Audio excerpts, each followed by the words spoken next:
Oh my God. Welcome to episode 14 of Poppin' Off Pink. It's the season finale. Episode 14. It's been 14 fucking episodes. Yes. Mind blown. 2 whole seasons. I'm Chi Chi. I'm Kimber. How's it going? Before we get into stuff, I have to say, let us know if you want us to be on Cash App, because y'all haven't been fucking with Patreon for whatever reason. You can give $1, $3, 25 cents, whatever. Mm-hmm. Yeah. So I'm gonna start a Cash App. If Patreon requires a little too much commitment. Yeah, if you guys are gonna actually give us money. Last time was a very somber episode. We talked a lot about Nipsey Hussle and who he was, what he was doing, all his activities, the women in his life. Yeah, we were really deep with that episode. And we also talked about other great figures throughout history that suffered from an untimely, unfortunate, tragic death, basically motivated by hate. So yeah, that's right. We talked about, I know we showed the clip about Martin Luther King. We talked about Malcolm X and Tupac, Biggie. We also dragged the black community a little bit. You know, we always have to let you guys know that we still have a lot of work to do. Can't let you get away with that. Yes. And we just talked about how death tends to bring things full circle and make us realize who's who in the who. Yes. And we talked specifically about like where women are right now in hip hop specifically. We're talking about women, I think, a lot in where we are in, you know, do we have equal wages and all that type of stuff. But we specifically talked about women in hip hop. Where are we now? What exactly is it that we want? Whether you're a female artist or you're a fan or you're part of the audience or part of the community. So definitely check that out if you haven't yet. But since this is the season finale, kind of wanted to go through our favorite episodes and why. And I'm going to start with the Black History episode we did with Professor Brandon Alexander Williams, who is engaged and also has a baby on the way. So congrats. Congratulations. Yeah, that was interesting. Very interesting conversation. I feel like we covered a lot of topics with Professor Brandon in a short time, but what really was my favorite part of that conversation was what he had to say about his Black Love project and, you know, just creating something to celebrate Black women, not from a place of, you know, this is my mother, this is my girlfriend, but like just appreciating Black women for being, just existing. And without the sexuality. The Black Love mixtape is available on Amazon. Yes. Plug. And there's a link. Plug. If you look at that episode, one thing we've been consistent about with our guests is we've been plugging their work in the show notes. So if you listen to that episode, there's a link to it. If you listen to the episode Wild B, there's a link to her visual mixtape. Speaking of Wild B, that was like one of my favorite episodes. She is, you know, like this delightful slice of pecan pie that's got it going on, and she's out here doing the damn thing. She released a lot of videos, a lot of music lately, and I just can't wait to, you know, link up with her in Atlanta. Make sure you listen to that. Yeah, we got to do the Slay Day. The Slay Day in Atlanta with Wild B. But make sure you. Yes. One of my favorite songs she did, and she talked about the background story. Oh yes. Was for a song called Con Man. So yeah, I'm not going to give that away. Even Wild B can get played. I don't feel so bad anymore. Definitely check that out. I think mutually one of our favorites. I don't know if it's fair to call her a guest. Well, Fur Oil episode. Yes. With Dear Lovely Chaos. Dear Lovely, the ever so lovely Dear Lovely Chaos. We love you so much, girl. Very, That's a sister. That's not a guest. That's a sister that came to visit us. That was a very personal It was conversation. We had fun, you know, the pillow fight. We let her We definitely let her win because we're gracious co-hosts. Yeah, very generous. She'll tell you differently, but we definitely, that was, I mean, you have to let your guests. Of course, it's only right. I know I put this on our post about it, but I just want to apologize again to Nas for what we talked about regarding him in the fur oil episode. I'm sorry, Nas. Not really, but you know. I mean, we went where no show has went before. I think, oh my God, so all those were favorites for different reasons, but I think over everything, my favorite is the live show. Wow. Because I feel like it was like a variety show, but then it was like, you know, I don't know, like we didn't miss a beat, and I feel like we learned a lot. We definitely learned a lot, in especially that show. when it comes to the inner workings of putting together a live show. Yes. We learned a lot about nigga business, but yeah, and people want us to do another live show. do they? Yes. Oh. Well, I'm not going to comment on that right now. Hopefully I won't be, you know, a drunk person on a hot mic next time, and I'll be like, you know, more show womanly, you know, and more together. There's a person, I'm not going to call them out by name, that listens to every single episode, but that person has not watched the live show. And they admitted it to me recently. You know who you are. So I don't know if there's others of you, because I know, and we talked about this, some people only watch the YouTube. Some people only listen to us, and maybe they see like a clip of us on social, but they do not watch the show. They listen to it in their headphones, which I appreciate. But she has not seen the live show. I may get that like put into audio format while we're on the off season, but y'all check out the live show that we need to the thing is, I think she's representative of a portion of our audience who just would rather listen. So we're going to be off for some time. I'm not promising anything, so we may not be able to give you the live show audio. It's purposefully in video format. So if you haven't checked out the live show, check it out. Yeah. Like,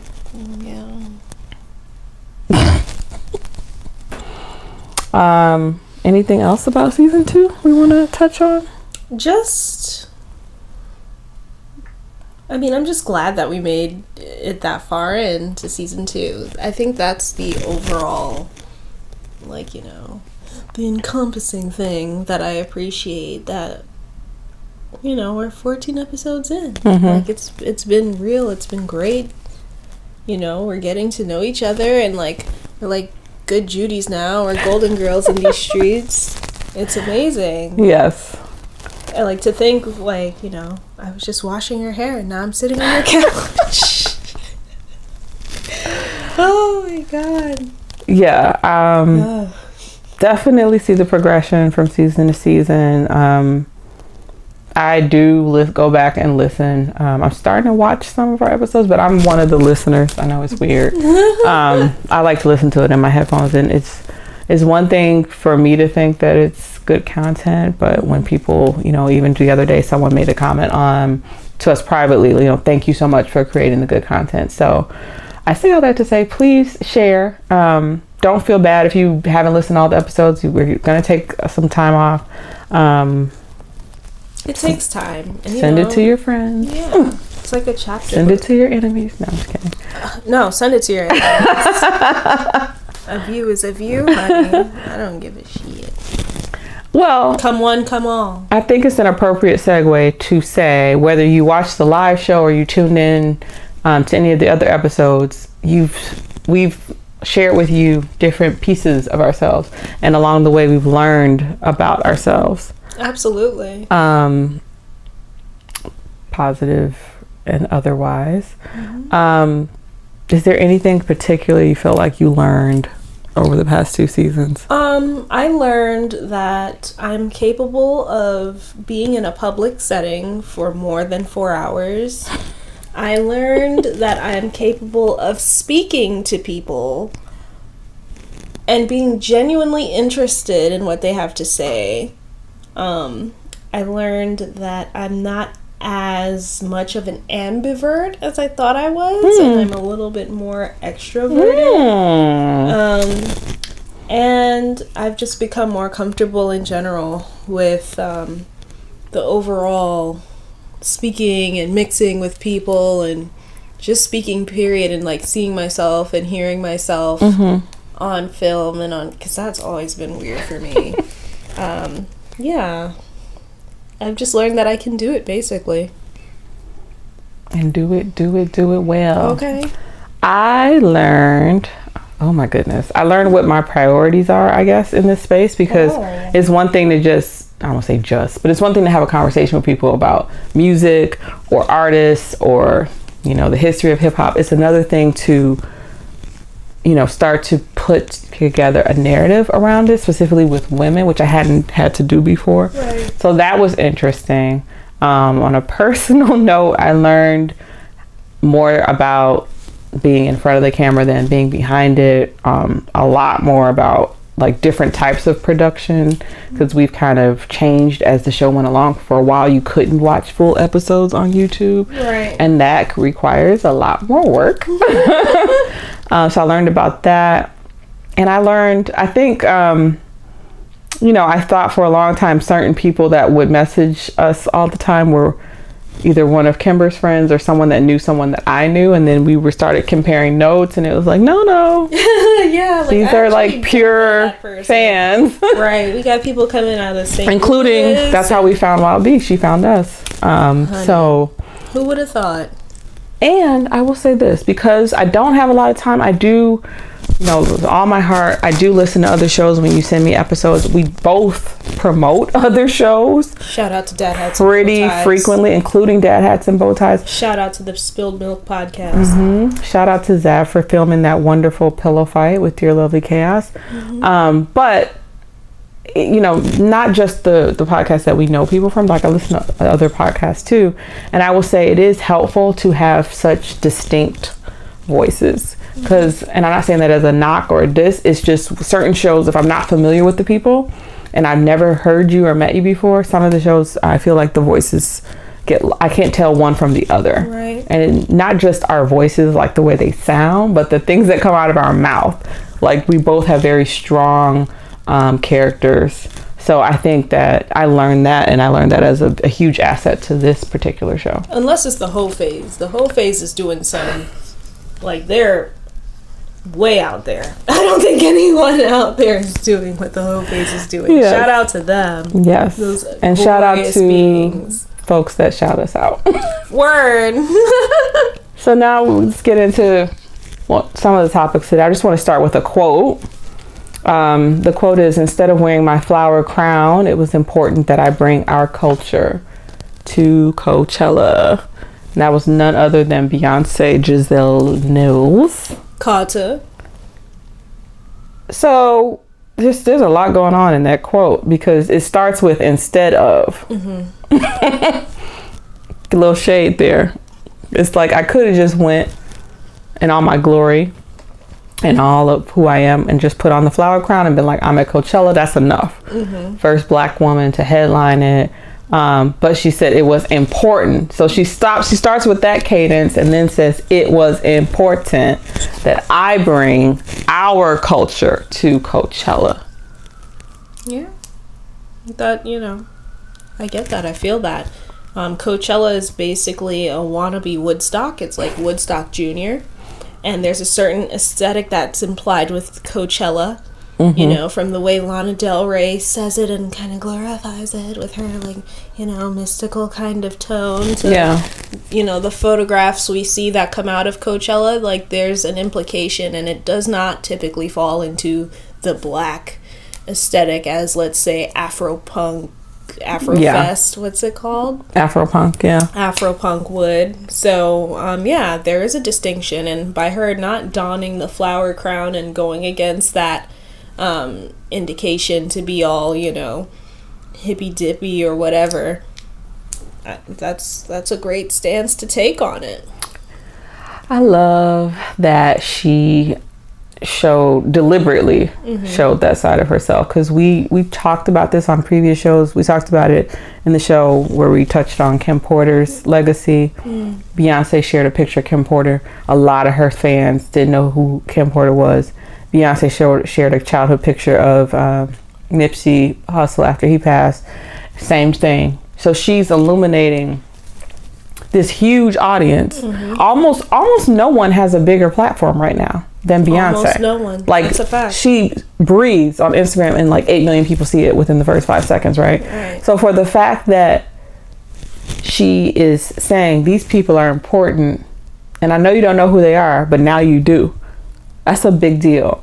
And the fact that it's like she was at Coachella, it's historic in itself that she's there, and she's like, I have an opportunity, but in my own heart, I have the responsibility to bring our culture here. To represent. Yeah, I think that's really important when you have so many people running away from our culture, because we have like this shared culture. Like Kimber and I have this shared culture, but then we have distinct cultures also. And the fact that Beyonce is African American, you know, you hear people, and I read an article the other day, it was a woman on the Forbes list, and she talked about, you know, she's like an executive vice president at some big company, and you know, it was my Latina upbringing that got me here because of these values. And unfortunately, because of the way this country was built and who it was built by, we don't see that. You rarely see a similar situation with a person saying, oh, it's because of my African American roots, because everything that they try to put out there about us is denigration and it's negativity. And if we were to really talk about how our story is one of survival and culture, frankly, then they'd have to admit all the horrible things that were done to us, like they'll never do that. The redlining that was done in the Midwest and other parts of the country, and other things we've covered on this show. And I'm not, you know, go listen to the Black Futurism episode if you really want to dig deep.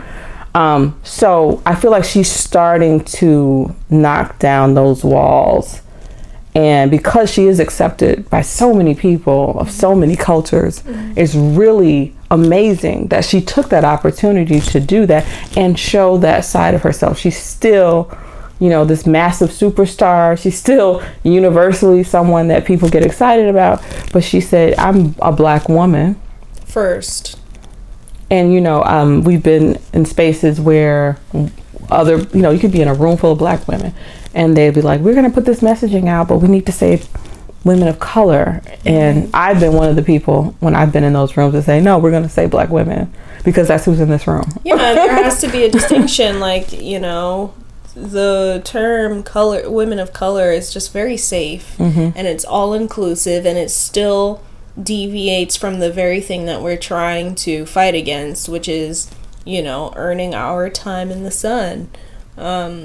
It's amazing that she made it a point to make that distinction seriously, because, you know, for the longest time she's stayed quiet and kept to herself, and like she maintained that neutrality where it's like you don't really know where she stands on certain issues and all of that, and now she's kind of, you know, stepping out. I feel like her, as well as Rihanna, kind of go through this thing in the media as well, where white people just love and revere them so much, and it's like every photograph you see of them, they're like unusually light, and they always seem to try to make them more white. Yeah. I think there was even like something going around online where it was like someone Googled, is Rihanna white? And I'm just like, you wish. Yes, now I remember. Yeah, I remember seeing the side-by-side photos of Rihanna versus the touched-up photos. And not all of these were like official photos. Some of these were people that were just fans. And if you're listening, I'm using air quotes, who wanted to lighten her. They did the same thing, but a magazine actually did do that with Kerry Washington. They try it. I remember that because I remember her speaking out about that. So it's great that Beyonce just like, no, Black, stop it. We need to celebrate our Blackness. We need to celebrate where we came from. We need to celebrate our contributions to just this country, this culture, everything. So shout out to Beyonce. Yeah, shout out to her. And she highlighted the Graham fam. And my parents are both, you know, Grambling alumni. I shared this before, but my grandfather taught at Grambling for over 20 years. Wow. And I was one of those, you know, I was a 1-year-old. You're not going to be surprised by this story. Running out, you know, on the field during a Grambling football game and dancing when the girls came out dancing, and my mom had to come grab me. So I really appreciate her highlighting Grambling. She highlighted other HBCUs, but I'm being partial. Thank you for highlighting the Graham fam and Grambling State University in Reston, Louisiana. All right, so she showed that part of herself. Another woman, infamous or not, who has, I think we said Beyonce chose to share that part of herself. I'm not so sure it was a choice, but Wendy Williams has revealed a new vulnerability, a new vulnerable side, because the story got out a few weeks ago that, you know, there was always rumors for the past couple years that her husband had this mistress. I really took it with a grain of salt, like didn't really care, to be honest. Yeah. And it was just like, huh, interesting. Okay, well, that's messed up if that's true. And then it was not even a month ago, maybe 2-3 weeks ago, it was reported that the mistress had a baby. And at the same time that happened, Wendy took this really long departure from her show between the end of last year and this year. It was like, oh, she's coming back in January, she's coming back in February. I think she finally came back, I want to say early March, maybe. Yeah, early March, like the first week of March, she was back. And then, even then, it was like more to be revealed. She revealed, because I think someone else was going to reveal, that she was in a sober house because she was having issues again. And she's been very open, actually, about that part of herself, her whole career. Yeah, of course. About her addiction. So I do, you know, recognize that. But she served divorce papers to Kevin Hunter, who's not just her husband, he's been her manager all this time, and he's on the set of the show when he gets served, and was, you know, politely told to exit. So clearly there was some thinking and planning as to how and where and when he was served. So now, you know, I can't remember what episode because I don't watch it. I just watch like clips every now and then on YouTube. But she mentioned, like, you know, yeah, I get it. I acknowledge all this time I've been dishing on other people's infidelities and lies, and now I'm the one out there. So what do you think? I don't even think that the issue is, you know, like, first of all, everyone's so quick to laugh and be like, and point and be like, this you'll get back. This is what you get for all those stories and this and that and the other, and you've been talking all this shit. I feel like the bigger issue is the fact that she was essentially a hoe on the stroll with this man. Yes, that's my main thing. Like, wait, with this man, her husband? Yes, that ogre had her on the stroll. It kind of brings me back to Mary J. Blige and Ken do, like, the dissolving of their marriage. Yes. And then it comes out that she was doing threesomes and I didn't read all that. These miscellaneous. She admitted it on the I'm Breakfast late Club. on the tea. Okay. Let me Google that later. She admitted it on the Breakfast Club that, you know, she was basically being turned out, you know, doing threesomes. And I mean, honestly, what married woman, unless you're genuinely with the shits, if you're Whitney with the shits and you want to do extracurricular stuff and, you know, suck puss and all that, that's fine. Okay, all right. But, like, generally, I can say for myself, I don't want to share my husband. Yeah. I don't think any woman wants to share their husband unless they're just that. Have you not heard of Tiana Taylor? But she's a different, like, that's what I'm saying. Like, if you're Whitney with the shits, like, if you're a different type of woman, that's, you know, uninhibited. There's a difference between, like you said, between someone who's like that versus they feel pressured to do it. Either they're pressured or filibustered into it, or, you know, they just feel like this is the only way I can keep him. But then at the same time, they still feel devalued by things like that. They feel like they're not enough. And we all know, like, Mary and Wendy have been through tons of shit, so it's easy to bend and break them into stuff like that. At least that's how I feel about it. No offense to, you know, do what you do with your life. But now, so this was the thing that, to your point, this was the thing that finally broke. Like, okay, I'm gonna, and because the thing was, she didn't just serve him divorce papers.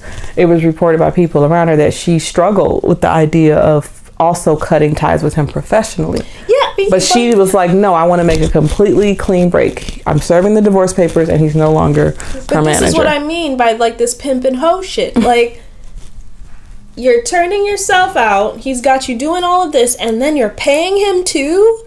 And then, so you're already doing the things that you think, oh, he would never cheat on me. Right. I give him every hole. I give him other women, and I keep his pockets lined. And then he's talking to you crazy or abusing you and cheating on you. Yeah. That's my issue. Like, that's what we need to address. How women that have gone through so much and can triumph and become successes in spite of everything can still manage to turn around and compromise their self-worth and self-respect for a man. And how the fuck you can be married for 20 some odd years and somehow it's still never enough. And you still end up, you know, two thoughts in a sober house with sweaty guys, like she said. Yeah. One thing, like you said at the beginning, like people pointing and just having like this disdain, whether you like her personally or not, it doesn't matter. My thing is, like, she was the TMZ before it was TMZ. Yeah. And y'all are quick to report and share stories that TMZ reported. Wendy Williams was TMZ. Yeah. She was damn near the internet before the internet was the internet. People who had, like her, big platforms on the radio, that's who we listened to get the information. Yeah. But the other thing you said, I mean, I think people who are very powerful, women that are very powerful like that, it's actually not surprising to me that they end up with these type of men that take advantage of them, because a lot of powerful people, but especially powerful women, don't want to play that same role in their personal life.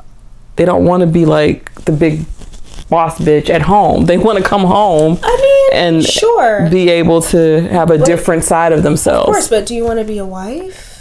Or do you want to be a hoe on the street? No, absolutely. I'm just saying, people, you know, like my brother told me, wolves smell blood in the water. So people pick up on that. Yeah. And we don't know how they started. I feel like they probably did start off with like a genuine respect, mutual respect for one another, and a genuine friendship. But as time goes on, and the money starts rolling in, and the power and the drugs, and the access, because they both have access to a lot of things and apparently a lot of people. That definitely makes sense, but all the same, my main thing will always be, let's talk about how we can avoid giving every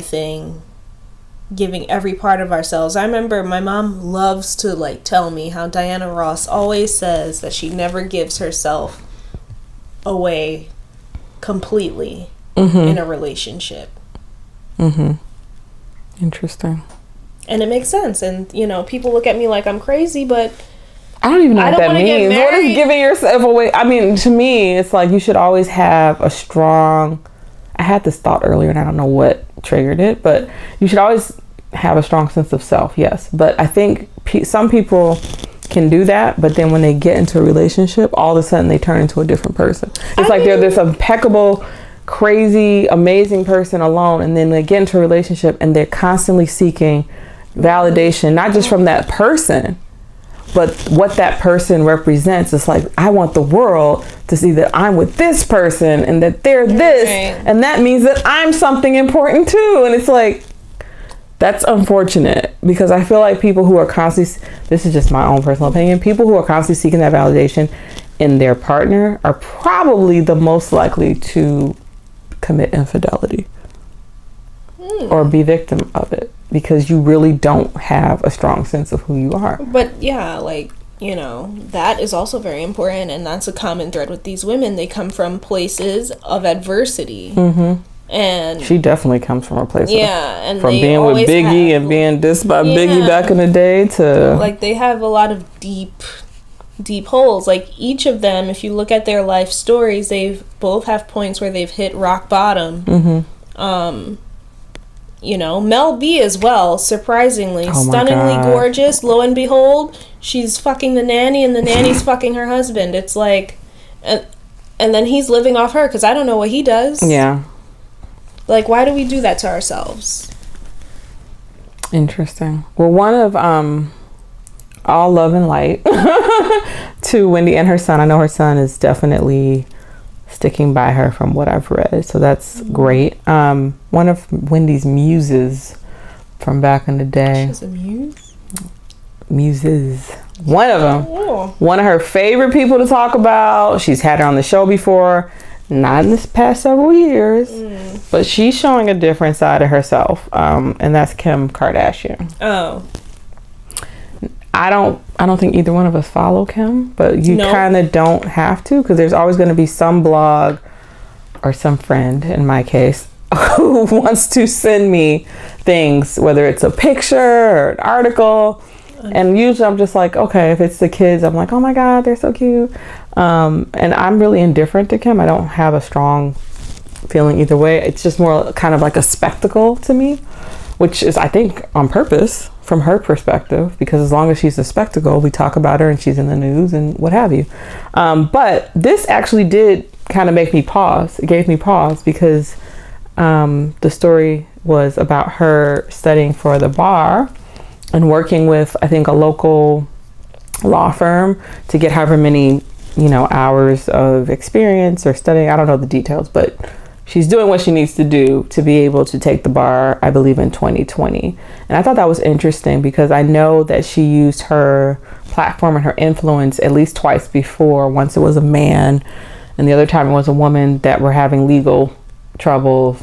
And so she stepped in, and that was to be celebrated, as it should have been. But I did find it interesting that she was taking it a step further and was like, no, I want to actually take the bar exam and be able to practice law. I mean, obviously her dad practiced law, Robert Sr. So, but it was kind of like, it gave me pause, but then I was like, what's the end game here? Kimber's face, if you can't see it, it's, I don't know how to describe it. It's not impressed. I mean, like, cute for you, sis. Great. Like, she's turned Kanye into an armchair and she's just on to the next phase of her life. I guess, like, self-discovery. Yeah, like, great. Yet another luxury. Like, woo, great. All the best. You have to admit, though, it is an odd story.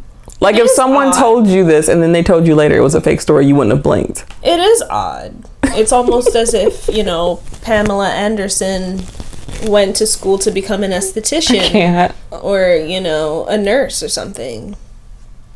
Like, okay. I don't know. You know how I feel about Kim. Just goes to show you we all have different layers and sides. Yeah, I've just come to, accept her presence here and... Accept her presence. That's it. I don't...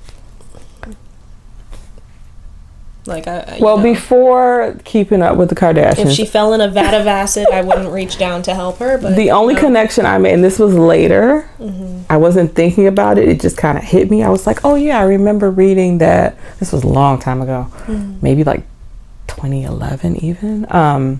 That she was the only sister who actually worked in their dad's office. Like, she would leave school every day and work with him.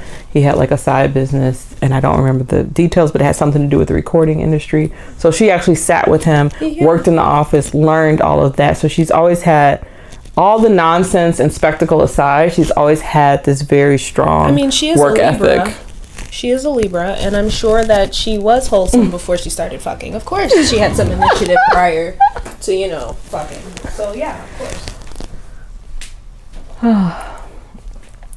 So I'm gonna ask Kimber, I'm gonna do some word association really quickly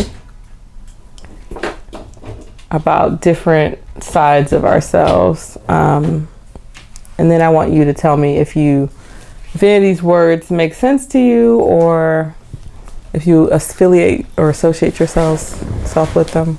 Okay, sounds fun. Sexy. When I feel like it. Intelligent. More often than not. Creative. My Instagram name is Kimber Can't Draw. Like, yeah. And one of my personal favorites, Rachet. Okay, I can be. Like, I have designated days to be ratchet. I can be a ratcheroni. So which of the four would you say is most how you show up most? It varies from person to person. When people first meet me, I'm very withdrawn. I'm very reserved. Everyone always tells me, "Oh, you're so gorgeous, but you just look so unapproachable. You just have this resting bitch face." But it's basically, I don't know. It's kind of like, I guess there's just like layers to me. Based on whatever interaction you get from me. Like, if you see me painting live, you'll see that I'm creative. If you start to speak to me, then you'll find that I'm intelligent. If you get me drunk enough, you might find me sexy. Or ratchet. So it's all interaction based, I guess. Because generally the way I show up is very stoic and reserved. I would love to hear from the people who showed up. Was it yesterday? Or no? Yeah, it was yesterday. Okay. Last time I know was, I want to say I'm a March. space cadet. Yeah, yesterday. The people who showed up and seen Kimber in person, painting live, or just met her, I want y'all to weigh in. I'm going to put, you know what, that's going to be a quiz. Okay. That's going to be a quiz later. I will give this a shot. First impressions of Chi and Kimber. I will say, oh goodness. So sexy, I've pretty much weaponized. You have children. You had to be sexy. Yeah, at some point. But that's something I've like weaponized. So when I say weaponized, what I mean is that there's people who carry mace or tasers. And that's kind of how I carry the sexy. It's there. And then when I feel it's necessary to whip it out, crush them with your feminine wild, then I'll whip it out. But for the most part, I won't say I keep it hidden, because that's not right, but I don't really let it flourish until I feel like it's necessary. I definitely lead, purposely or not, with the intelligence, just being very cerebral since basically birth. I mean, because there's stories that I wasn't around for that other people have told me. Oh, man. That I'm like, okay. The creative, I feel like Kimber said, like if you're working with me or collaborating with me, or you know, I've seen other people come up with ideas and I'm like, yeah, but you should probably consider this. Yeah. So but if you meet me, I think the intelligence probably pops out first, and then second is creative, and then ratchet is just like just a common thread throughout all of it, because while I'm being sexy, there's definitely the ratchet. While I'm being intelligent, believe it or not, the ratchet is still there. You can ask anyone who I've ever worked with. And of course, like, this is popping off pink, and it's literally one of our taglines besides "Women Talk Hip Hop," which no one was using before we were, is "Bad Bitch Hysteria." So it's there's ratchet just throughout, which I think is important. It's important to know me is to love that. It's there in all of us. That primitive side, that don't give a shit side. That's really what it boils down to. Not just being completely and utterly fuckless. For me, to levels that are very low.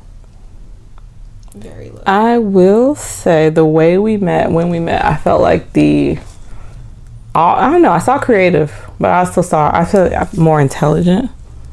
Just because when we started talking, we automatically started talking about projects. Right. And then from the unapproachable side, I would say just from like the physicality, even though we were having the conversation, honestly, in the back of my head, I was like, she's not gonna do this. Like, she's saying she will, and that sounds all nice and stuff while I'm here. No. But she's really not. She's just like blowing steam right now. Like, okay, I'll call you. Yeah, give me your number. Oh my God, no. No, bitch, no. Popping off pink confessions. I mean, I'll be honest, if anything, you know, before anything. Well, I know that now, but at the time I was like, this girl just talking. No, girl, no. I'm gonna call. She's gonna be like, oh, I just saw your call. I missed it. Nah. Well, here I am. Here we are.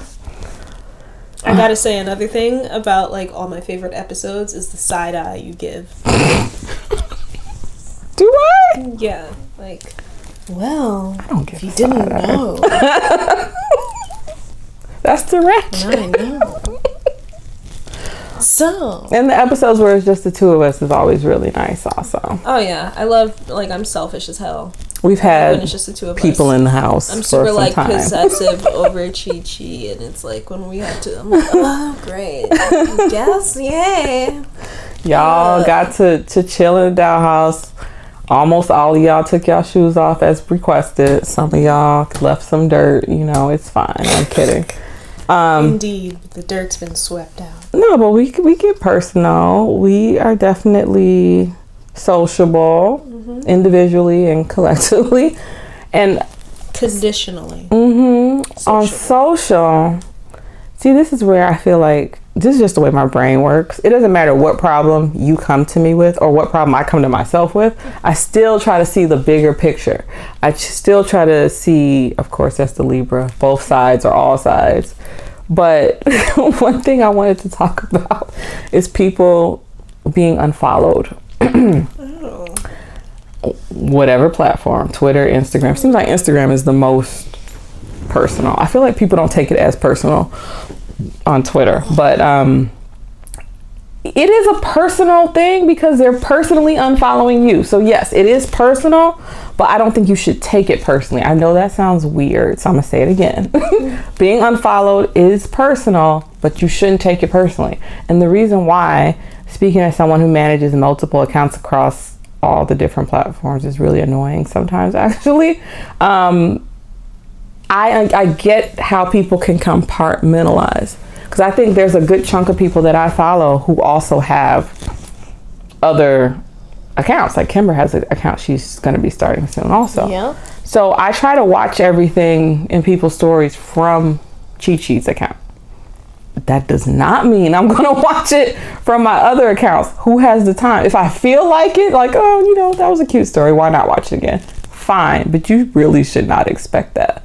And I say all that to say there are people who don't follow the other two accounts. They might follow me and one other account, or me and the other one, or all three, which is awesome. But I actually don't think about it, and I don't expect it. And there's been people, and there's been people that have unfollowed one or both or more, and that's fine too. I will still meet you for brunch and come to your kids' festivities. Like, I don't care. Fucking gender reveal. All of that. Because I feel like, and personally, there's certain accounts, me and Kimber have talked about this, it's been a while since we talked about it personally, that I just don't want to follow from my personal account. I might follow you, but I'm actually not going to watch any of your stuff.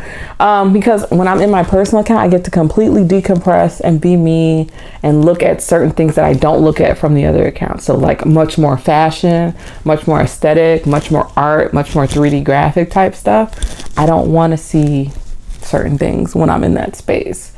But people have come to me complaining, you know, when people unfollow them.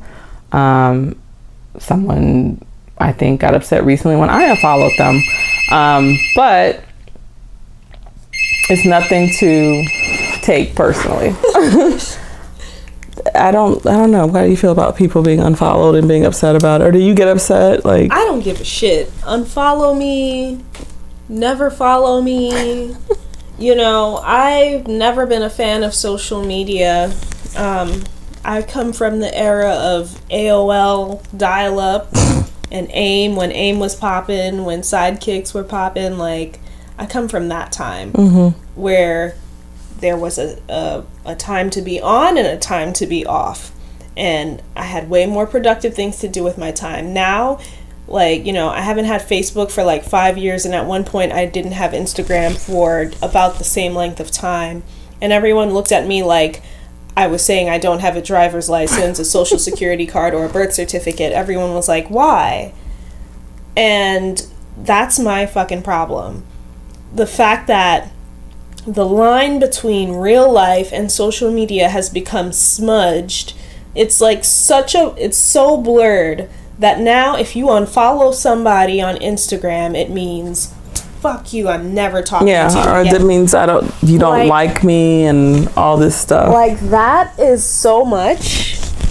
An app can literally determine where you stand in someone's actual life. Does that just not register to anybody? I guess. Yeah. But that's how I feel about it. I don't care. I don't care. And if I had my way, I wouldn't have it. If it wasn't for this art shit, this art game, and this podcast game, y'all wouldn't see me. I definitely have taken usually about 48-hour breaks every now and then. You have to. And it seems like as soon as I do that, that's when people really come out of the woodwork. Like, that's when your phone is full of, you come back to all these notifications. You haven't seen me post on purpose, but it's fine. I appreciate the love.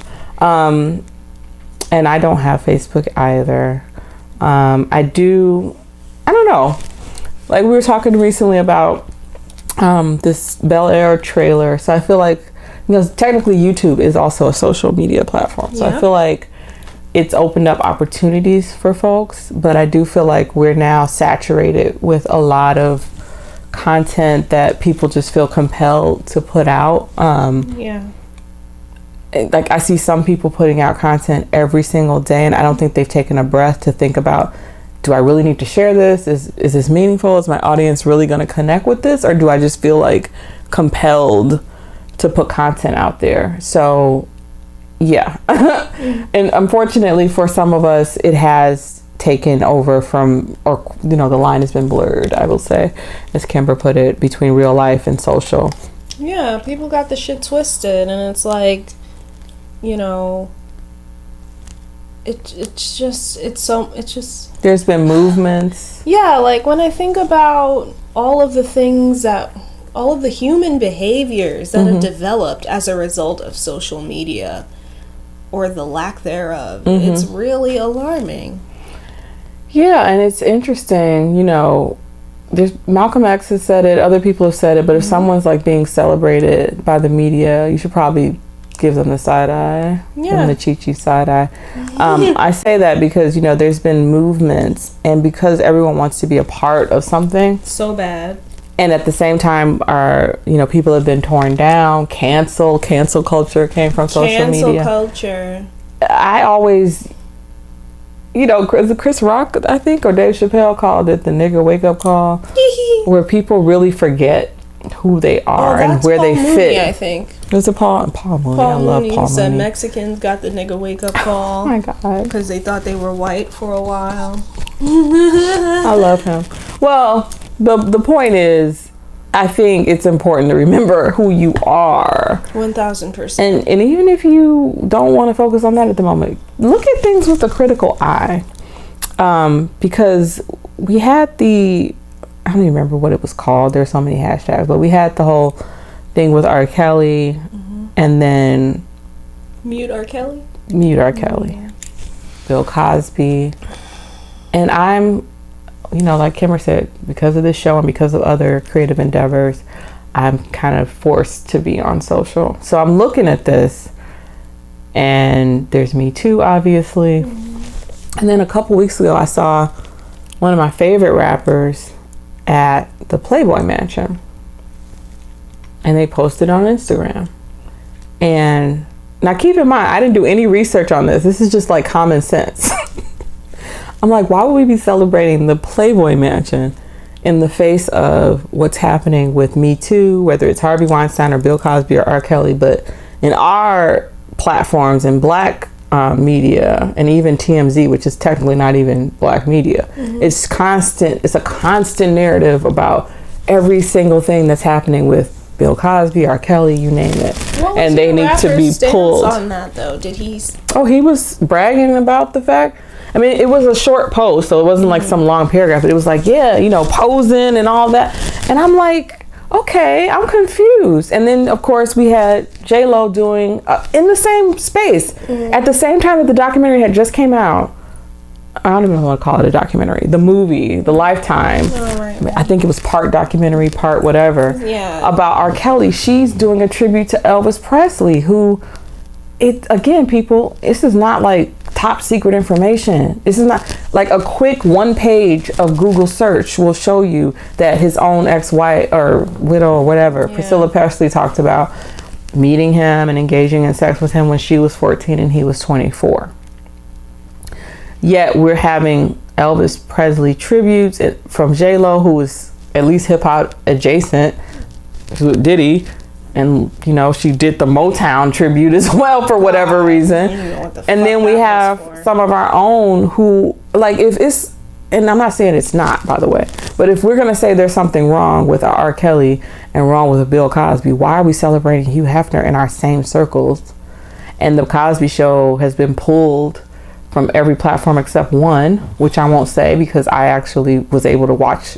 I basically watched the Cosby Show and Different World. I watched like 3 to 4 episodes a couple Sundays ago. And when I watched the Cosby Show specifically, I was like, now I remember, even though I was a little kid, like really little when it came out, I started from season 1 because I don't remember season 1. And I'm like, now I remember when Barack Obama ran for president, why there were white folks and black folks and other folks saying this would have never been possible had it not been for the Cosby Show. Damn. Like just watching Felicia Rashad talk to Rudy with a certain way, and you don't do this and you do that and this and that, and having standards. And taking Bill Cosby, let's put him off to the side for a second. Felicia Rashad is phenomenal. She's amazing. She recently got some accolades for a show that she's part of. Malcolm Jamal Warner is great within his own right, and there's so many people that you don't even realize. We would never know who they were had they not been on the Cosby Show. A life without Lisa Bonet. Yeah. Without being able to say Lisa Bonet, bitch. Oh my God. Yeah, I know Felicia Rashad had, when everything first hit the fan, she was quick to say she never experienced any of what was being accused of by him. And I know that for a fact, Keisha Knight Pulliam had even accompanied him to the courthouse. But again, you know, I'm talking about how social media, like none of us were there on set at the show. Nothing has come out from anyone from the show. Right. We have these other allegations from a number of people. But it's just interesting to me how we still have a Graceland. You still have, and that's profitable unless I'm missing something. No. You still have people as big as J-Lo doing tribute. You have our folks flying and posing and posting from the Playboy Mansion. And after I saw that, believe it or not, folks, it was only a couple days ago, someone wasn't even looking for it. Someone posted information about the underage girls at the Playboy Mansion. I mean, to me, it was kind of like a duh. Yeah, but of course. Someone actually went and did the research. It's basically a luxury brothel, the Playboy Mansion. I don't know. It's a tough spot to be in, especially when it comes to the Bill Cosby situation, because, you know, like Little Bill was the shit for me when I was young. Bill. You know, out here, you know, what was it, like weekdays? I don't know. The more comfortable times in my life when I didn't have actual things to do. I remember being into Little Bill and watching the Cosby Show. I remember, like, delighting in being able to go back and watch the Flip Wilson Show with my mom and, like, look at all of those little skits he used to do. His stand-up was amazing, you know, didn't have to use any profanity, just great storytelling, and even just the way he would speak about things. Like, I think in the B.B. King documentary, the way he discussed, and this was around the same time that he was under fire for all these allegations, the way he spoke about B.B. King from the perspective of being a black man, growing up in the worst time to be a black man, that was very powerful. It's like his presence and his words always meant so much to not just me, but everyone. And then, you know, this whole thing comes out, and Felicia Rashad also offered this. She said that this is just them trying to destroy his legacy. And I don't think that's impossible, you know? But then it's like, as a woman and as someone that just has a little bit of give a shit in them, the last thing you want is to ever deny someone their justice because of whatever, you know, disbelief you may have or attachment you may have to the person that's being accused. It's a tough place to be in, and I feel like all of this disgracing only happens because he's black. Same thing with Michael, like they're trying to get his music banned, and now that he's dead, you know, all of these things are resurfacing about him molesting little boys, even though it was proven to be untrue. Honestly, though, like, I just feel like Bill didn't renew his Illuminati subscription, and I feel like Michael kind of just stopped paying his, because, like, he was trying to fight for his masters, and he publicly acknowledged that. Right. And he had, like, some kind of ominous message about that as well. So, you know, He had that. I do wonder what was going on with Michael because we talk a lot about mental health and emotional health. He started aligning himself, you know, he was white America's favorite artist. Yep. And then several years later, he was aligning himself with security, and not just from security standpoint, but also aligning himself with folks from the Nation of Islam. So he obviously felt like, you know, he needed protection. And there's stuff going on that we probably will never. There's probably stuff that was happening that we will never know about. That it was present of mind for him, and he knew that, you know, he had to protect himself or try to protect himself the best way he could. Especially because of the level of success he achieved. It's like, you know, celebrities are basically just show ponies.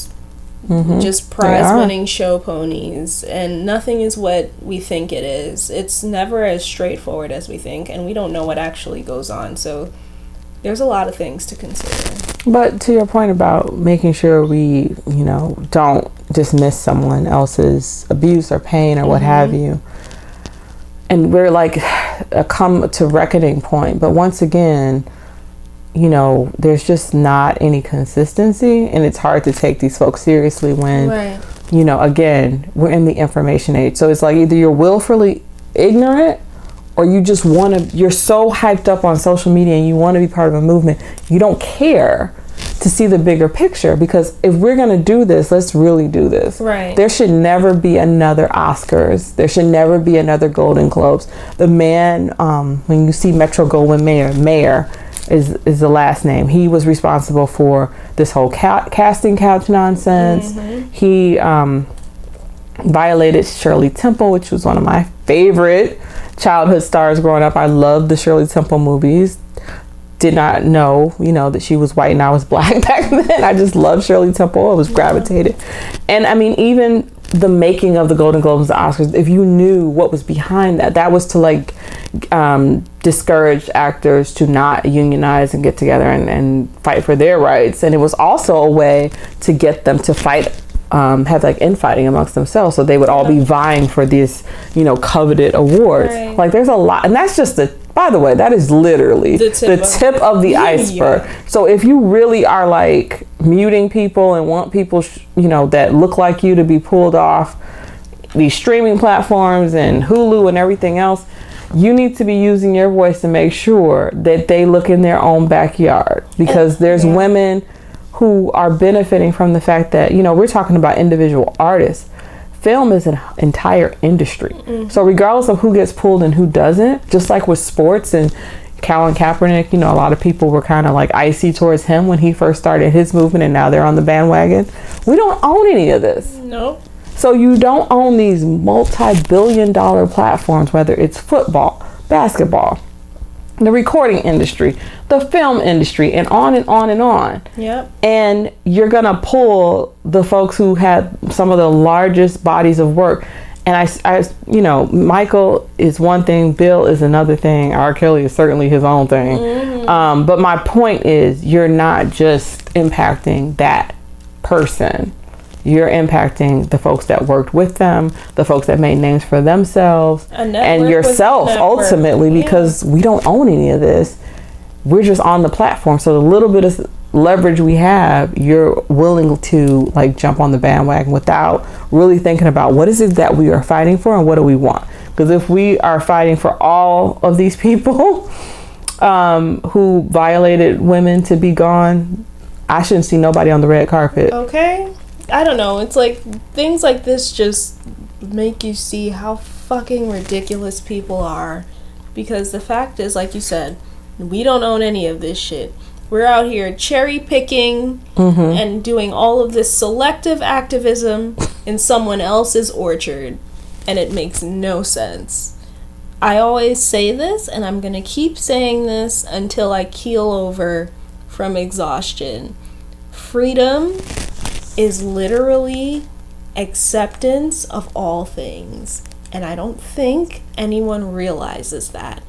To be free means to embrace all aspects of everything imaginable, be it right or wrong. It's a complete dismissal of right or wrong. And right or wrong is very black and white. But somehow we've managed to make it very subjective. Where it's only how we feel or what we think. But right and wrong is as plain as day. And we have to understand and know, truly know, that if we're going to keep pushing and asking for this freedom, that means that everything goes. Not just what you'd like to go. Not just what would work for your cousins or whoever. Everyone is going to have to be allowed to do whatever they want. And we are not capable of handling that kind of responsibility, because with what we have now, we are not even as progressive as we should be. Not at all. As a collective. And the bottom line is, we just need to stop. Like, I'm so fucking sick of the arguing and the constant yip yap that I keep seeing on Instagram. Oh, that's not stopping anytime soon. Everyone's woke. Everyone's got this energy. Like, everyone's talking about vibes and all this shit that they actually don't even know anything about. I'm so fucking tired of it. Yeah, I've stopped posting. I was posting about that type of stuff like 4 years ago, and now everyone is. So I've just kind of stopped. And if you meet me, then you'll feel the vibe. You'll feel the energy. I can't. Like, I just want everyone to get clear and really be honest. Really be honest with yourself and really think about what it is you want for yourself and what you think the world should be like. But before you can even consider judgment for an entire existence, start here. Oh, yeah. Think about what's going on in there. Prioritize yourself, where you are. We talked about this on the show a while back. Learn how to recenter yourself, because I mean, I live in New York City. It's real easy to get knocked off center. All it takes is like 3 elbows on the subway and I'm just like, what's going on? Why is everybody being so annoying? And it's like, you really have to come up with ways, whether that's taking a longer walk. I've done that. Walking.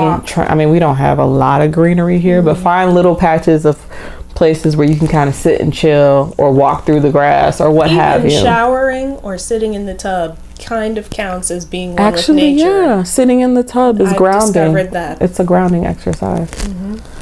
Because I don't know, like, I went to see the Avengers movie recently. Don't say anything. Endgame. No, I haven't seen it yet. And there were certain parts, of course, where everyone, like, I was emotional. Some people were emotional, but I noticed that a strong 90% of the audience was very uncomfortable with the emotion because they were all trying to be funny. And they were all trying to make jokes. Audience was trying to be funny? Like, everyone in the theater was like, that trying to crack a joke. And I'm just like, oh, you poor, broken, damaged souls. Now we know why dating is so tough, don't we? Like, get in touch with your fucking selves. Worry about yourselves. Work inward, and then we can progress outwardly. Because all of the things that we talk about and go off about, and it literally means nothing in the grand scheme of everything. And I just need everyone to realize that. I have yet to see Avengers, and unfortunately, I saw someone. It hasn't ruined the whole thing for me, but someone put a spoiler, and I'm really pissed off about it. I'm not going to say it. I'm definitely not going to say it. Okay.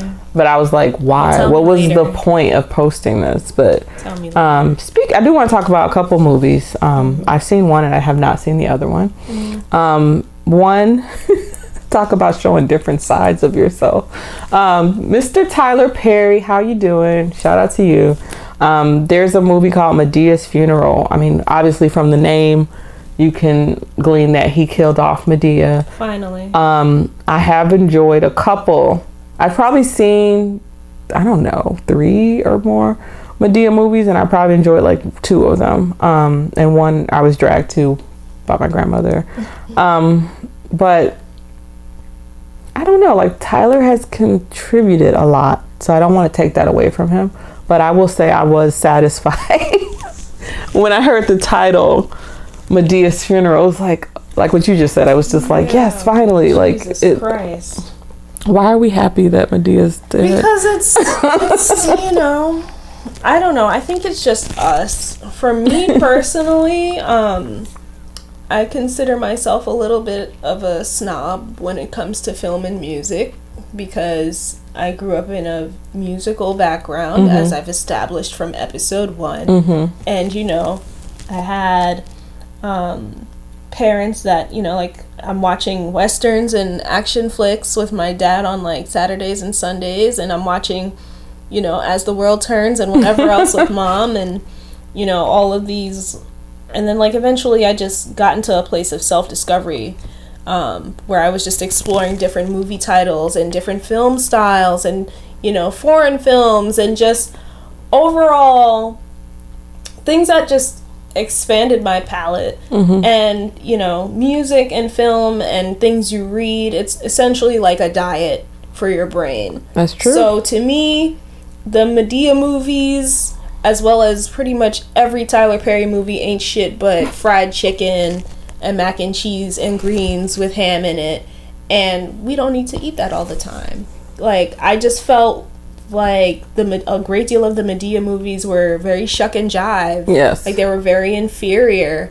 And, then our beautiful people will turn around and say things like, when are we gonna get an Oscar? And I'm just like, for what? Right along? No. Like, So for me, I'm glad that it's over, because it's not contributing anything. Yeah. Of course we need our fun, our comedy. Of course we need that. Yeah. But when you're coming from a line of Sidney Poitiers, and even as recent as Denzel Washington, Will Smith is out here, bringing his up best life, trying to deliver something. Like, when you come from those degrees, and then it's Tyler Perry, I think, and all this Chitlin Circuit shit, it's like, the 2 things when you does hit it stop? on.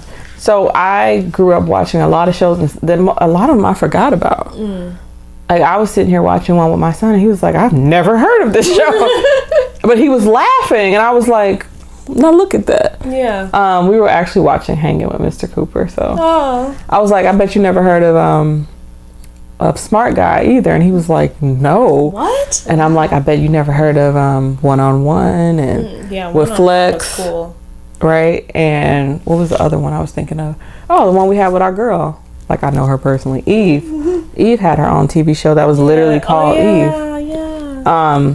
Girlfriends was well oh my written. God, don't even start with Girlfriends. I love that show. Good quality, great shows. And that's my point. I think that, well, 2 things. Tyler and Madea, that wasn't his only movies. There was one movie he did that Madea had nothing to do with, that I actually thought I was surprised by how good it was. And it was the one with, I don't know, I think it was I Could Do Bad All By Myself or something. I Could Do Bad All By Myself. That was actually good. And doesn't he have a show on like Oprah's network? I don't watch it, but people have said it's really good. I think it's called The Have and Have-Nots or something. Have-Nots, so he has... And If Loving You Is Wrong. I think, does he have Yeah, he has too? Breath. And there's probably other stuff that we're not thinking of that he's done. Madea was a part of it. But I think in the absence, when we had all of those shows and all of those films 20 years ago, to go from that to basically we only have, like, I watched, or I read this study, I can't remember if it was USA Today, but it was one of the big ones, and they were breaking down by ethnic group what the #1 shows were. So it was literally Asians, whites, Latinx, and black folk, I'll just call it. And theirs were definitely more diverse. And let's say out of the top 5, 2 of our shows, one was Meet the Browns. No, it wasn't even that. No, they were both reality shows. Wow. In the top 5. It was like one of the Love and Hip Hops and the Housewives of Atlanta. I stopped watching that several seasons ago. But it was like, these are the top shows. Like, we don't even have that many blacks. We have Blackish. It was maybe in the top 10, but it wasn't as high as those two. And that to me says a lot. So it's not, I'm not trying to, like I said, he's contributed and he's moved some things forward, but it was time for Madea to go. Yeah. And it's not just time for Madea to go. It's time to bring back that variety, that diversity of shows. We got little sprinkles here and there, but I mean, God bless Mr. Peele, because he's making it rain out here. Yes, he's I wanted really to talk about that. He's like, out here with the defibrillators, bringing back the Twilight Zone, doing the damn Well, to your point, if you're eating junk food and then someone gives you some really good food, you might turn it away.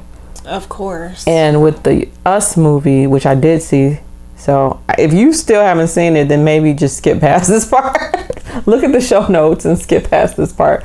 But weird kid. I talked about this before. So I talked about how I used to read Donald Goines novels, which I had no business reading at age 9, about all the pimps and dope fiends and all that. At that same time, 9-year-old, 10-year-old me was also reading Agatha Christie novels. And I loved horror movies, but I didn't get scared by them. I laughed at them. And I definitely loved Alfred Hitchcock. And so and I know you mentioned when we were talking that he's doing something with the old Hitchcock or remake or something like that. Jordan Peele, isn't he? Yeah, I think so, yeah. But with the Us movie, I saw a lot of commentary, and it was really disheartening because, the person I went to see the film with, we both were like, oh yeah, that makes sense now. When you saw the ending, it was like certain things that either happened at the beginning or throughout the movie. It was like, oh, that poor little boy, like his mom's a psycho, like whatever. Yeah. But I saw people on Twitter and Instagram, and they were like, oh, I didn't like it. I thought it was a horror movie. It was a psychological thriller. Stop, pause, rewind. You're a black person saying, okay, I get what you expected, because I also thought it was going to be more horror. But it was a psychological thriller. Just take those two words, psychological thriller, and then tell me how many other black movies were psychological thrillers. Have you seen anything like it? Or do you just want help me and just get Omarion and them back out here? Like, come on now. So even if it wasn't what you expected, can you at least celebrate and appreciate the fact that we have a psychological thriller that everybody's going to see?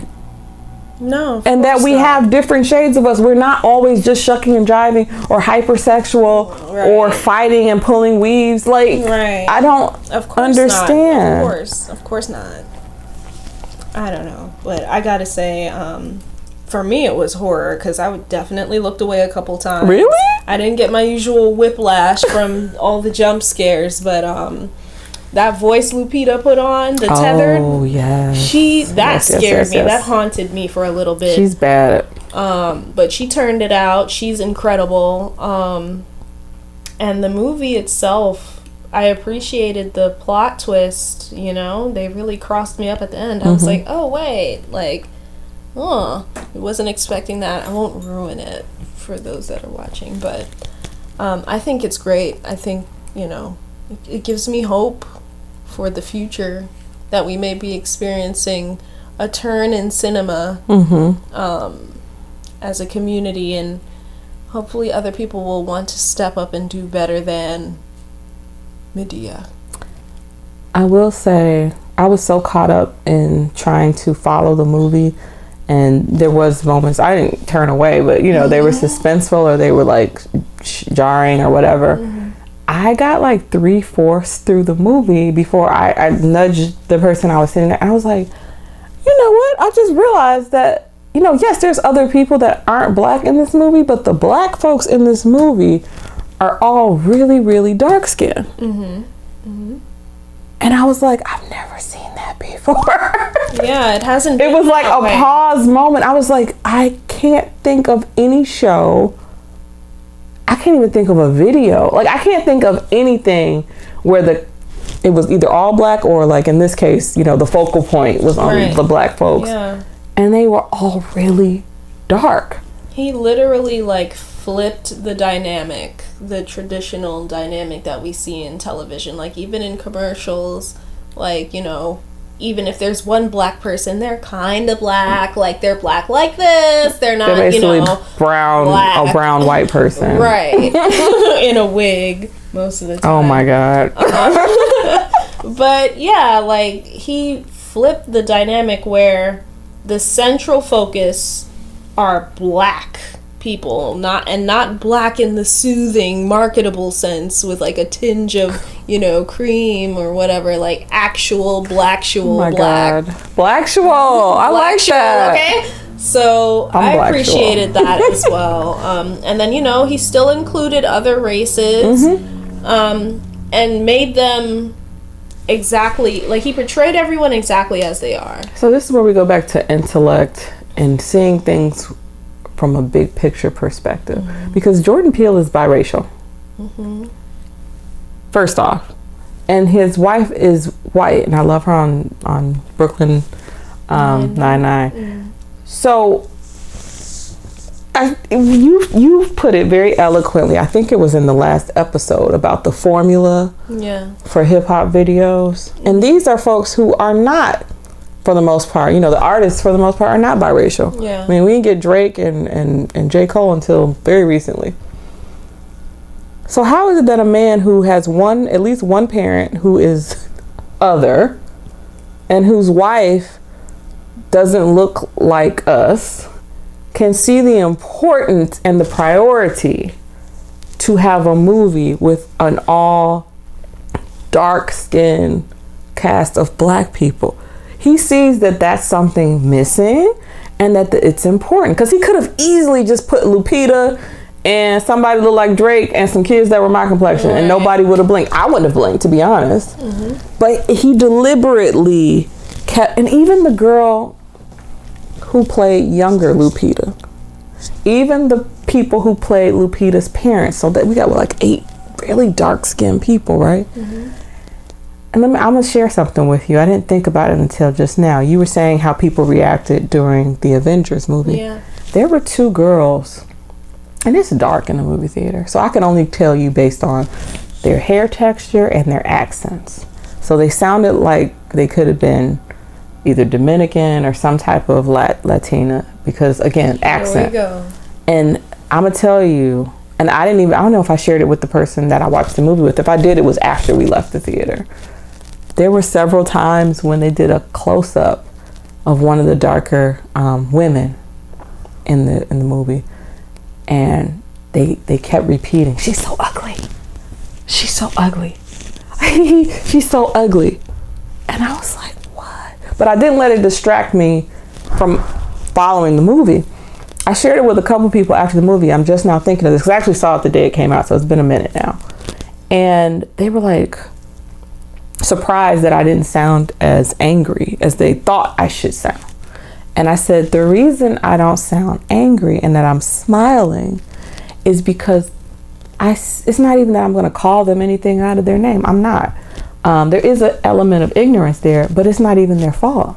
Because when you see black people, like we just said, there's an absence of the really, really darker skin in film, in shows, in media. So really, they don't even know what they're saying. And I honestly don't think that they thought she was ugly. I think that they just haven't been exposed to it enough. Because I remember when Instagram first came out, and people, you know, Instagram model is like commonplace for us now, but it wasn't back then. And you know how people, the big influencers, will put their tips, and they're like, just post a bunch of pictures of yourself. Post like 3 pictures a day. No matter how average you look, you will automatically, this is a trick, become more attractive to people. Because they see your face. So as silly as that is and lighthearted as that is, it does transfer into media. They think she's ugly because they're not used to seeing that black, chocolate, dark face on a woman. We've seen Morris Chestnut, we've seen Wesley Snipes, Lupita. She's just gorgeous. I mean, I don't want to take anything away from her, but no matter what color she is, she has certain features She's lit. that are more accepting. Head to toe. and she's small and all those things, but she's just one person, right? One very gorgeous person, but just one person. You haven't seen the full breadth of women with different features, different size, noses, cheekbones, lips. And so that just told me, that was a signal to me, we need more of that. It wasn't even a knock on that. It was unfortunate that they felt the need to voice that in the theater. But, and so, that also reminds me of some stuff, like you were saying, all the nonsense and fake wokeness on Instagram, where, there was an argument. I don't even know what the post was, y'all, but people was arguing because... Like, why are we arguing? Somebody said something about their child being attractive, but they put emphasis on the fact that the child was light-skinned. Now, keep in mind, my mother is very, very, very, very light-skinned. Like, I can't even think of anybody off the top of my head who's that light. And she was very transparent with me around 9 or 10. That was an interesting age. About like how happening to you when you're 9. You're in the mix when you're 9. I don't know what was going on, but she pulled me to the side. 9 was your 18. Yeah, she said, look, the way I have, dealt with white folks and how they deal with me is going to be different for you, especially if you work in an office. She said, I don't know what you're going to do, but just understand. I was like, what are you talking about? She's like, they're going to receive you differently. And she was like, there's an ambiguity to her. People have asked her if she was part Asian, if she's this, if she's that. She's like, when you walk into an office, there's not going to be any ambiguity. You're going to walk in as a black woman. And I'm my 9-year-old self like, okay, just listening intently. She's like, our men are not going to react to you the same way either. Just understand that. I love you. I love your complexion. I wish I had your complexion, but this is the reality of it. And even outside of my family, like, unless you've just been under a rock and have never read a history book or anything, that there are black folks who passed the paper bag test. Well, there was a paper bag test, but then there's black folks who actually were light enough to pass as white. And why would you pass as white unless you thought you could have a better life experience? And why am I saying this? Better, yeah. You're like, what's the point, Chi Chi? The point is, why I saw so many light-skinned folks, teen light-skinned, in the comments saying, oh, well, it's the same thing as when you say your child is chocolate. It's not. It should be. Let me just say that. But it's not. And then it won't be for a long time. It's not, and until we clean up this mess of us falling in line under white supremacy. It ain't just us. It's Asians. It's other folks too. It's global. Well, I'm talking about us. It's not the same thing as someone saying, oh, my beautiful chocolate baby, because those beautiful chocolate babies who are now 30, 40, 50, 60, 70, dare I say 80 years old, were told to get their ass in the house when the sun is out. We're told that they weren't as pretty as their cousin or sister or whatever, neighbor down the street who was of lighter hue. That does not give people license to make someone feel bad because they have a lighter skin tone. But let's not get it twisted. Like, please stop, because y'all sound like white folks when they say, oh, well, I didn't, I wasn't part of slavery. Like, just stop. God. There's privilege historically, regardless of what you may have went through with being teased currently and saying that you acting light-skinned or whatever. There is a privilege that goes beyond any schoolhouse teasing for being of lighter skin. And white folks, absolutely, they can play the game if they want to. They certainly can see lighter skin, because part of that narrative that my mother shared with me, and she wasn't the only one. I've heard it from other people, family members, friends, my friends' mothers. They have said the same thing. So it wasn't just her, that white folks will come to them, the Ray Dawn Chongs of the world, and complain about the black people in the office as if they weren't talking to a black woman. That's happened to Do you really mom. think that's going to happen to someone that looks like me or darker? No. So just stop the shenanigans, please. That's a fact. And you're not going to get the what are you question No. The only people I get that from is people that look like me. Because everybody trying to, especially New York, everybody trying to pinpoint what island you came from. And my island is Chicago. So. Yeah, it's exhausting.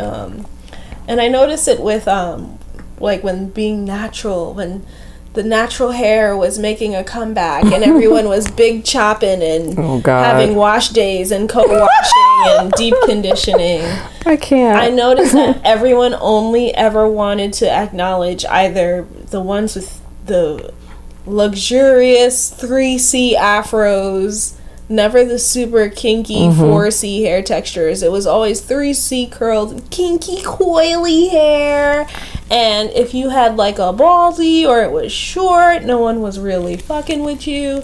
Like, long hair and loose curl is easily associated with lighter skin. It's really weird with you saying that, because the last time I was at the dry bar, and this has happened at every place from Chicago to New York, as soon as they wash my hair, oh my god, like, you really have like curly hair. And on one hand, I'm like, you know, the tone is always complimentary, and is it like half complimentary and half shocked? And so I said this to someone recently, and they were like, okay, I'm not gonna even lie, like, you're telling the truth. I was like, this wouldn't even be a conversation.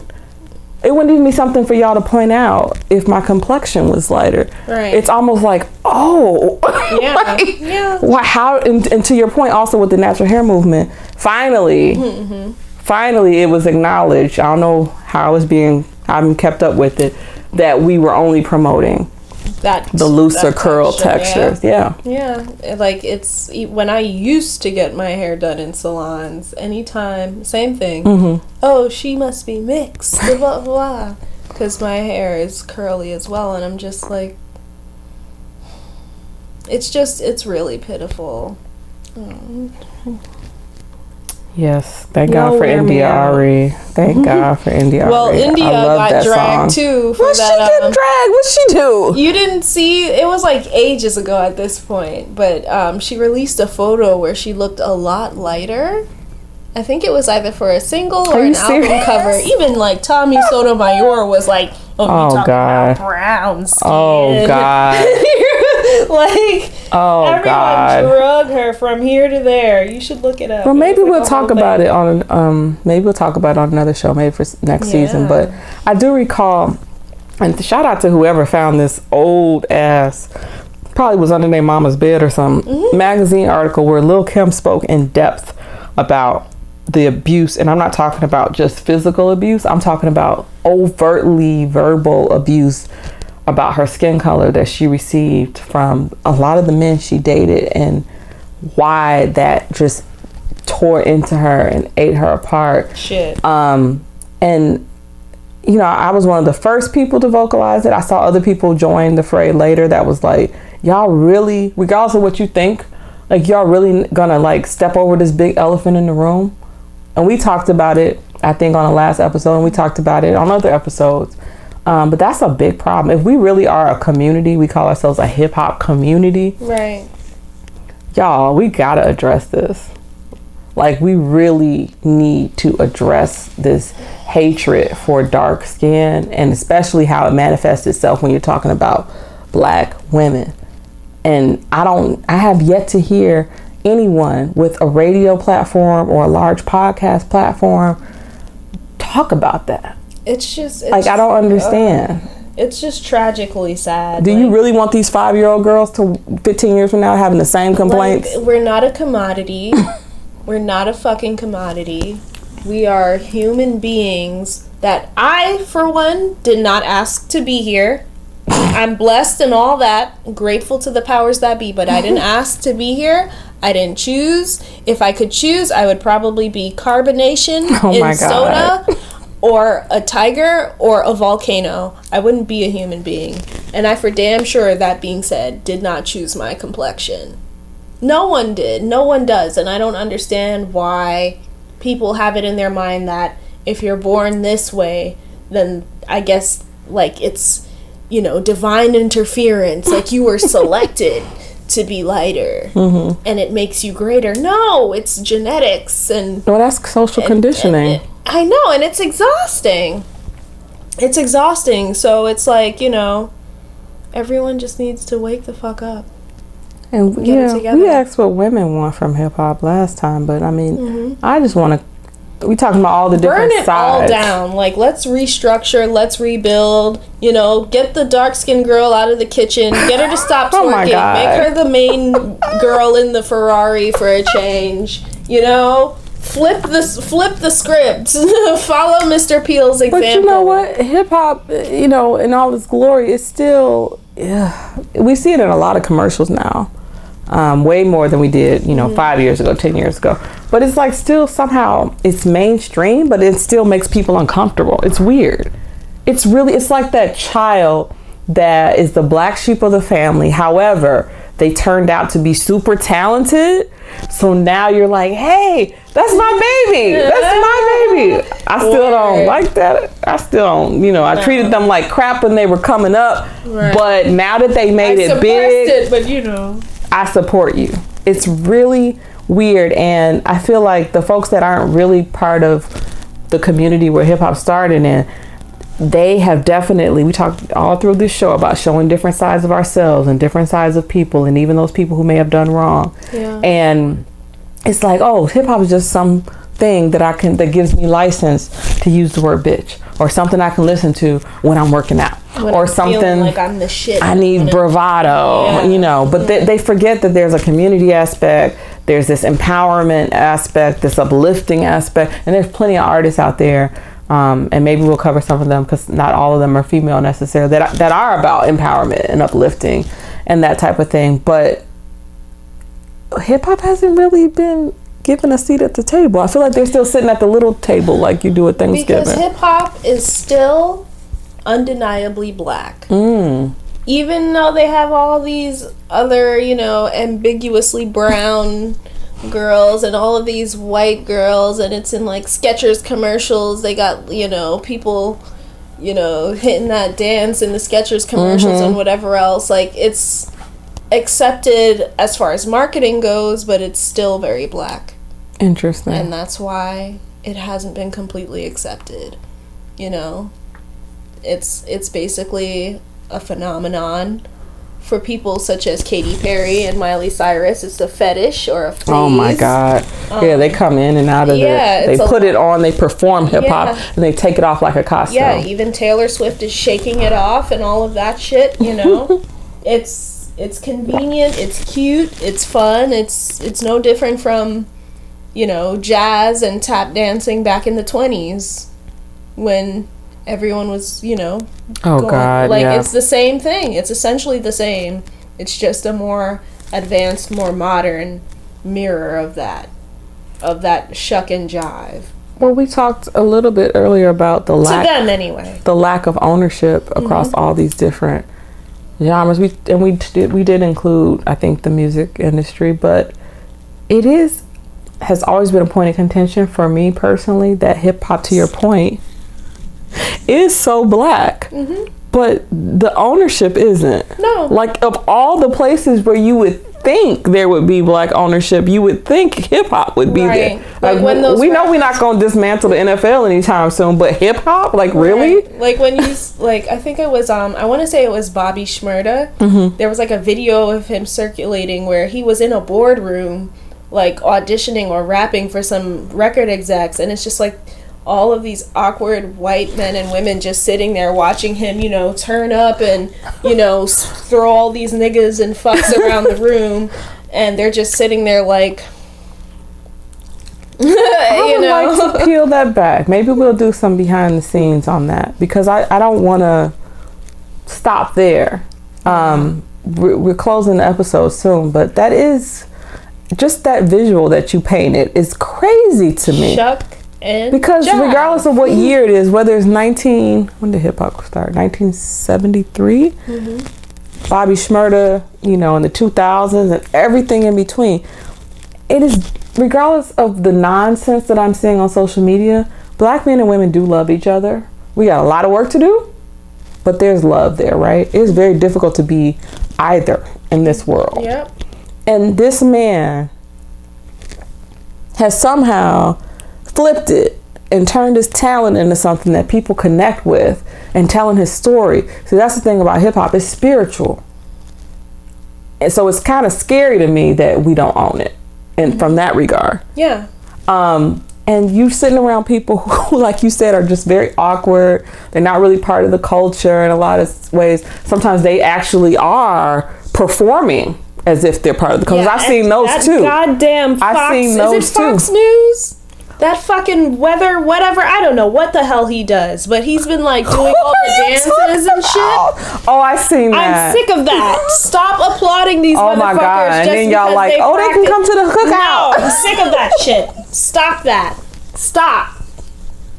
It's not that hard to learn a dance. It's harder to learn how to fucking respect people in spite of what color they are. Thank you. That's what I want to see. Not no goddamn whatever the fuck these dances are. I don't even know the names of half of these things these kids are doing. I should, but I don't. I know what it looks like. I know. I do the dance. I can't. My knees are bad. Do it. Wait till the summer. But no, I do want to. I want to explore that. We're gonna explore that later. That'll be exclusive content for our people that follow us on social. Wow. Stressing me out. Wow. A lot of stuff covered. What do you want to say as we close out this show, this episode, and this season, as we close out season 2? As always, I just want everyone to know and understand that even though you didn't have the privilege to, because it all starts with the home. It all starts with your parents. It all starts from there.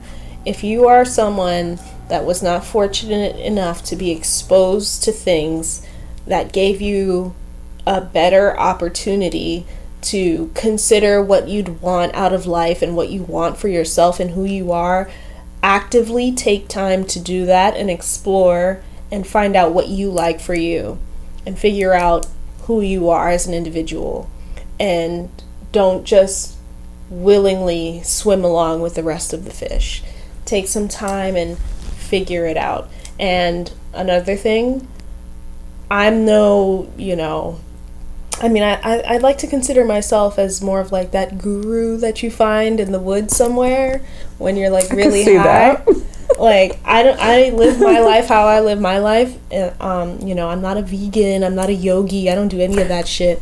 But I do what works for me and I'm happy. And that's why I say the things I say. So I will say this. While it's cute now not to give a fuck, I know you do. And I'm going to leave it at that. I like that.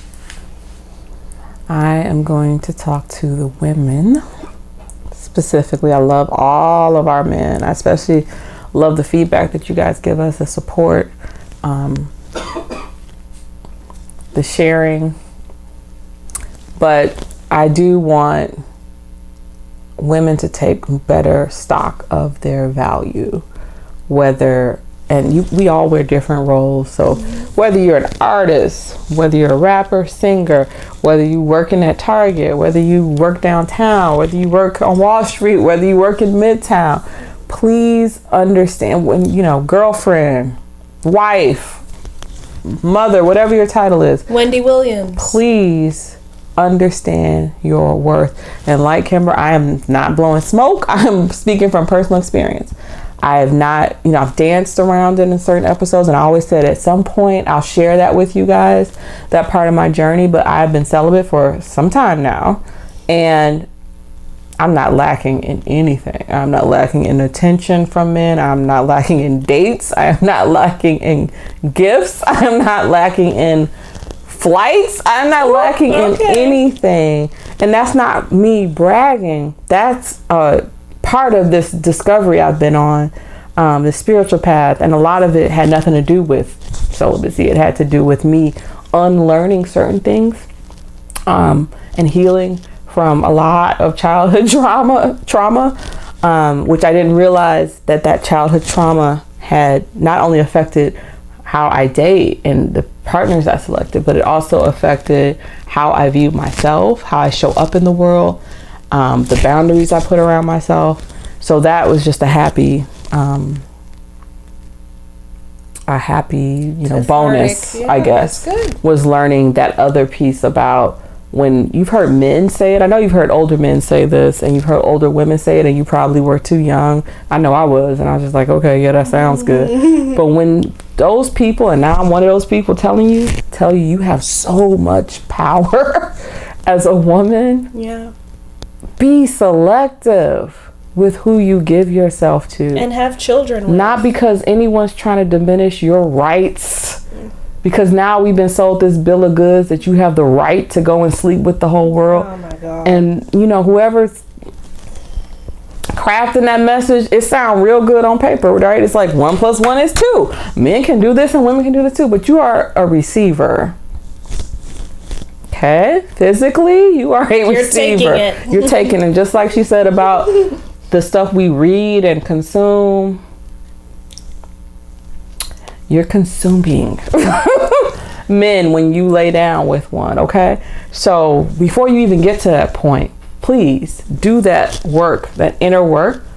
But as you're doing that inner work, never sell yourself short, and understand how powerful you are, and understand your value in the world, and understand, of course, your value to yourself. The world won't end if you don't pop your pussy just this once. It really won't. It'll be all right. Yeah, so that's not where I started mentally or emotionally when I thought of the concept for Poppin' Off Pink, but I feel like it's appropriate to end on that note for season 2, and we are going into the summer, so I think it's appropriate from a seasonal perspective as well. Something for y'all to keep in mind. It's gonna be warm. I can't wait. So you will see us doing our thing. You'll see Kimber doing her thing. Tell them about your newest thing. I have a line of shirts with all of my digital art, as well as ridiculous expressions that come from my heart. And it's all under the line name Slack. For those who are West Indian, you know what I'm talking about. For the rest of you, look it up. Oh, but okay, Urban Dictionary. Right. But the line is called Slack. The website is pureslack.com. There are shirts available for daddies and baddies. So take a look, see what you like. Thank you so much. I ordered my shirt. Yes. And just repeating, because y'all special, it's pureslack.com. pureslack.com. And I'm gonna be honest, I'm gonna give y'all a little tidbit. I have a few directions I could be going in while we're in the off season. I'll definitely be thinking about this show. There's some things that people have wanted me to pick back up. I don't know if I will, so that's why I'm not gonna even say them right now. But I will say that, you know, you'll see both of us separately doing our thing. Support pureslack.com, support Poppin' Off Pink, support Hip Hop Scriptures. And we look forward to season 3. There's some surprises, some stuff you definitely are not gonna expect. But as you wait for that, relish in all the stuff you can catch up on. 2 whole seasons. And interact with us. You know, you can interact with us on our social, interact with us on Poppin' Off Pink social. You know where to find us. And we will hear from you and see you next time. Peace out. Bye, hoes.